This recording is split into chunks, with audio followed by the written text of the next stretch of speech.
Hi అండి. అందరికీ నమస్తే. నా ఊపిరి నీవే సఖియా పార్ట్ 21.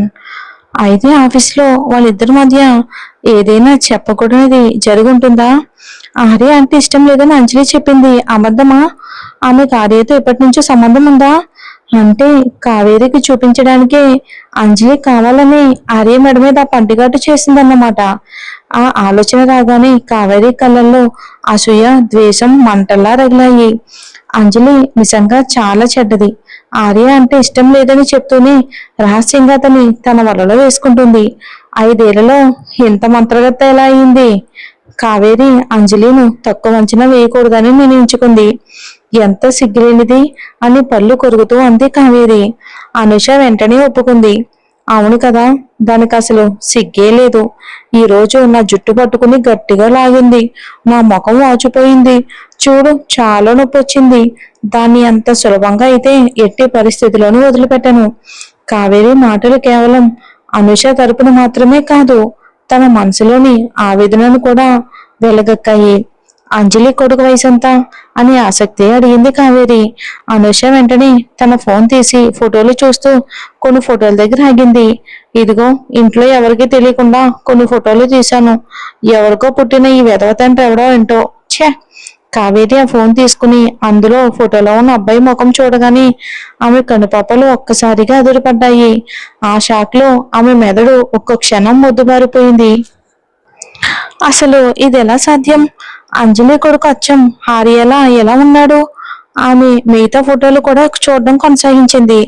చూస్తున్న కొద్దీ ఆమెలో భయం పెరిగిపోయింది. ఆమె అనుమానాలు నిజమని నిర్ధారణ అయితే అయ్యాయి. అంజలి కొడుకు ఎవరో తెలియని వ్యక్తికి పుట్టినవాడు కాదు. 5 ఏళ్ల క్రితం ఆర్య స్వయంగా వేసిన విత్తనం ద్వారా పుట్టిన బిడ్డ. ఆమె అమెరికాలో ఎవరికీ తెలియకుండా ఆ బిడ్డకు జన్మనిచ్చింది. వాడి వయసు ఎంత? ఆ దారుణమైన అంజలి వాడికి 3 ఏళ్ళని చెప్పింది. కానీ వాడికి 3 ఏళ్ళు అంటే నేను నమ్మను. ఏ 3 ఏళ్ల పిల్లాడు ఇంత పొడవుగా ఉంటాడా ఏంటి? అంజలి చెప్పేవన్నీ అబద్ధాలే అని అంటుంది అనూష. ఫోన్ స్క్రీన్ పై ఉన్న పిల్లాడిని చూస్తున్న కావేరీకు ఎవరో తన గుండెను గట్టిగా పట్టుకున్నట్లు అనిపించింది. ఊపిరాడనంత పని అయిపోయింది. 5 ఏళ్ల క్రితం తనతో ఉన్నది ఆర్య అని అంజలికి తెలియదు. కాబట్టి తన కొడుకు ఆర్య బిడ్డ అని కూడా ఆమెకు తెలియదు. ఇప్పుడు ఆర్యను కాపాడడం కోసం వాళ్ళమ్మ చేసిన త్యాగానికి బదులుగా ఏర్పడిన సంబంధం కంటే అంజలి ఆర్యల బంధం చాలా క్లిష్టంగా మారిపోయింది. ఇప్పుడు అన్నిటికన్నా ముఖ్యమైన విషయం ఏమిటంటే ఆమె కొడుకు నరాల్లో రాజేశ్వరి గారి కుటుంబ రక్తం ప్రవహిస్తుంది. కావేరి నిరాశంచులకు చేరుకుంది. మరి తనకి ఈ లగ్జరీ లైఫ్ ఉండదు కదా. అంజలి అంత అదృష్టవంతురాలు ఎలా అయింది? 5 ఏళ్ల క్రితం కేవలం ఒక్క రాత్రికే ఆమెకు ఆర్య పుట్టాడా? తను వీలైనంత తొందరగా ఆర్యతో ఒకటవ్వాలని డిసైడ్ అయ్యింది. తాను కూడా ఆర్య బిడ్డకు జన్మనిస్తేనే అంజలిను ఎదుర్కొనే బలం వస్తుంది కావేరికి. అప్పుడు అంజలి కొడుక్కి ఏ విలువ ఉండదు. తన కొడుకే రాజేశ్వరి గారి సామ్రాజ్యానికి వారసుడవుతాడు. పాపం, పగటి కలలు కంటుంది కావేరి. ఆ ఆలోచన కావేరిలో మళ్ళీ కొత్త ఉత్సాహం వచ్చినట్లయింది. కావేరి, ఎందుకలా పరధ్యానంలో ఉన్నావు? ఈ మధ్య అంతా బాగానే ఉందా? కావేరి ముఖం ఒక్కసారిగా మారడం గమనించింది అనూష. ఏం లేదు, పని ఒత్తిడి ఎక్కువగా ఉండడం వలన ఏంటో ఏది కూడా సరిగ్గా ఆలోచించలేకపోతున్నాను. కావేరి అలసిపోయినట్లు నటిస్తూ అబద్ధం చెప్పింది. అనూష ఆమెను అనుమానించలేదు. ఒకవేళ కావేరి విలాసవంతమైన జీవితం గడుపుతూ బెస్ట్ వస్తువులను మాత్రమే వాడుతుందని తెలిస్తే బహుశా అసూయతో రగిలిపోయేదేమో అనుష. ఎందుకంటే అనుష దృష్టిలో కావేరి ఎప్పుడు తన వెంటే ఉండేది. అందుకే ఇది కావేరిలో తీవ్రమైన ద్వేషాన్ని రగిల్చింది. ఆమె గతంలో ఎవరూ గుర్తించని కుక్క బతుకు బతికింది. ఎప్పటికైనా తాను రాజేశ్వరి గారి ఇంటి కోడలు అవ్వాలని, అప్పుడే అందరి ముందు గర్వంగా గౌరవంగా బతకగలని ఆమె శపథం చేసుకుంది లోపలే. ఇక ఆ రోజు పని ముగించుకొని అంజలి తన కొడుకుని తీసుకురావడానికని వెళ్ళింది. రాత్రికి వాళ్ళ చిన్న ఇంటికి చేరుకున్నాక ఆమె కొన్ని వంటకాలు చేసింది. వాటిలో ఒకటి తన కొడుక్కి ఎంతో ఇష్టమైన చికెన్ పలావ్. ఆ పిల్లాడు ఆ వంటకాన్ని మొత్తం తిన్నాడు. అమ్మా అమ్మా, నువ్వు ఇంకా చిన్నపిల్లవు కాదని, నువ్వు కూడా ఒక జీవిత భాగస్వామిని వెతుక్కోమని తాతయ్య చెప్పారు. ఉన్నట్టుండి బన్నీ అలా అనేసరికి అంజలికి నవ్వాగలేదు. నాకు నువ్వు ఉన్నావు కదా నాన్న, మన ఇద్దరం మంచి జోడీ కదా. అమ్మా, మా నాన్న ఎవరని కూడా తాతయ్య అడిగారు. నాన్నను తిరిగి రమ్మని చెప్పవా అని అడిగాడు బన్నీ. అంజలి నవ్వడం ఆపి తన కొడుకు వైపుకు ప్రేమగా చూసింది. బన్నీ, మనం నాన్న కోసం వెతకకపోతేనే మంచిది, సరేనా? నిన్ను పెంచడానికి అమ్మ కొత్త చాలు కన్నా. కానీ మన ఇలా వదిలేయటం నాన్న చేసిన తప్పు అని తాతయ్య చెప్పారు. ఆయన తన బాధ్యత తీసుకోవాలి కదమ్మా. ఆ పసివాడు పెద్దవాడిలా ముఖం పెట్టి అన్నాడు. ఆ మాటకు అంజలి ఏం మాట్లాడలేదు. అసలు నాన్నగారు ఇలాంటి విషయాలని వీడితో ఎందుకు మాట్లాడతారో. ఛే, తాతయ్యకి వయసు అయిపోతుందంట, అప్పుడు మనల్ని చూసుకోలేనని చెప్పారు. ఆ మాటలకు ఆమె కళ్ళల్లో నీళ్లు తిరిగాయి. తనకి తన కొడుక్కి అండగా ఉండలేమోనని నాన్నగారు భయపడుతున్నారా? కన్నీళ్లను ఆపుకుంటూ, నువ్వు మంచిగా ఉండు బన్నీ, నేను ధైర్యంగా ఉండి నిన్ను తాతయ్యను చూసుకుంటాను అంది. సరే అమ్మా, నేను కూడా తొందరగా పెరిగి చాలా పెద్దగా అయిపోతాను, అప్పుడు అమ్మని తాతయ్యని నేనే చూసుకుంటాను అని ఎలా చెప్పి తను మళ్ళీ తన భోజనాన్ని చకచకా తినడంలో మునిగిపోయాడు. ఆ మాటలకు అంజలి మనసు కరిగిపోయింది. తన కొడుకే తన ప్రపంచం, వాడికి ఒక సురక్షితమైన వాతావరణాన్ని కల్పించడం తన బాధ్యత. ఇక మరుసటి రోజు శనివారం. అది ఉదయాన్నే కావటంతో ఆఫీస్కి వెళ్లాల్సిన పని లేదు అనుకుంది. కానీ అంతలోనే ఆమెకు రాజలక్ష్మి నుండి ఫోన్ వచ్చింది అంజలికు. అంజలి, ఓవర్ టైంకి ఇంకా రాలేదేంటి? నేను కూడా రావాలా మేడం? అంజలి మంచం మీద నుండి లేచి కూర్చుని నుదుటిపై చెయ్యి పెట్టుకుని అడిగింది. ఇది కేవలం లోకల్ బ్రాంచ్ అయినప్పుడు ఓవర్ టైం చేయాల్సిన అవసరం ఏముంది?